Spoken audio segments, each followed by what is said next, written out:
Ya pemirsa, dari Aceh Tengah, Satuan Lalu Lintas Polres Aceh Tengah memberikan takjil berbuka puasa kepada pengendara sambil memberikan hiburan kepada warga yang melintas dengan kesenian didongnya. Satlantas Polres Aceh Tengah bagi-bagi takjil berbuka puasa ini kepada pengendara yang melintasi jalan traffic lights depan Mapolres oleh para anggota Satlantas bersama para ibu bayangkari.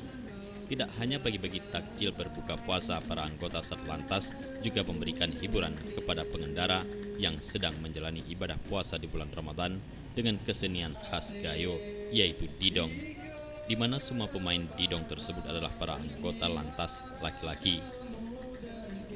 Dalam didong yang dinyanyikan serta ciri khas menepuk sosialisasi keselamatan para pengendara dan pengemudi dengan kesenian daerah, di mana seluruh syair berbahasa daerah Gayo.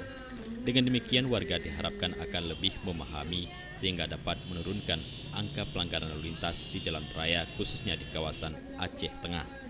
Aksi para anggota lantas ini begitu menarik perhatian para pelintas yang heran bahkan menikmati nyanyian para anggota Satlantas di lampu merah.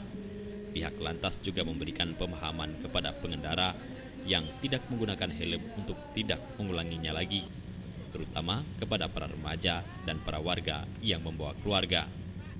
Kapolres Aceh Tengah AKBP Hair Rajadi menyampaikan ini merupakan bahagian dari kegiatan sosial Polres dengan masyarakat di wilayahnya bersama bayangkari sebagai wujud kepedulian sesama di saat bulan suci Ramadan.